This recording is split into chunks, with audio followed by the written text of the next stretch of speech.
What's up? I'm Drew Paul Bell, and when I first started architecture school, one of the first pieces of advice that we got was we were told that we weren't allowed to say that we liked something or we didn't like something unless we could explain why. So we can't just look at something and be like, yeah, I like that. You had to come up with why. Now the reason why this is a good experiment, a good exercise, is because this helps you to understand what it is about that thing that you like. So then, if it's the proportions of this thing or the intricacy of like the different pieces and the way it repeats, you can take that and then apply that. So we'll say, well, if I like this here, then what can I do with that?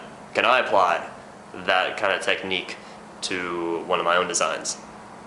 So this helps you to develop certain kind of like vocabulary of moves and design moves that you can implement in your own designs, and it helps you grow in terms of like kind of your available options, things you've been exposed to, then helps you can kind of like think of new things. And I think that this is a tremendous exercise that can really help you a lot, but with it comes a particular caveat. And so the caveat is this: if you have to be careful not to become detached from your own opinions. All right, because I would notice this in myself. It's something I kind of would struggle with. I felt like if I couldn't explain why I liked something or why I didn't, then I must not have an opinion about it.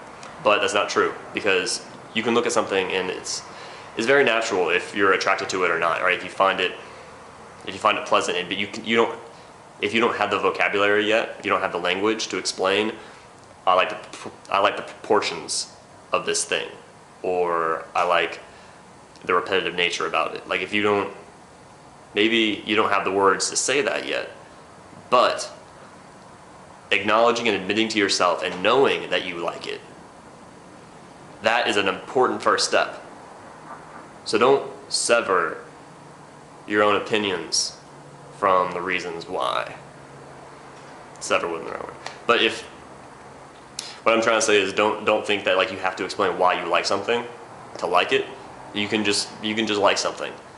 But once you've done that, once you've gotten in touch with your own tastes and with what you find attractive and unattractive, then if you can also explain why, this is going to help you as a designer in tremendous ways, because now you're going to understand what are the moves that I like, what are the motifs that I like to deal with, what are the aesthetics that I really find pleasing. Then you can start playing around with that, understanding what it is about these, and experimenting with it and doing some really great things.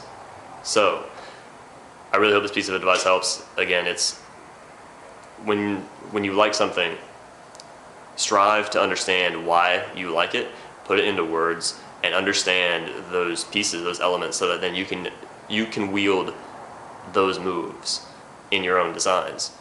But also stay in touch with your own tastes.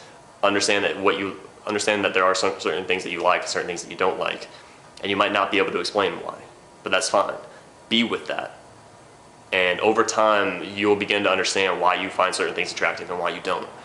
But I think these are all things that can help you grow as a designer and create some really beautiful things. So I hope this helps, and I'll talk to you next time.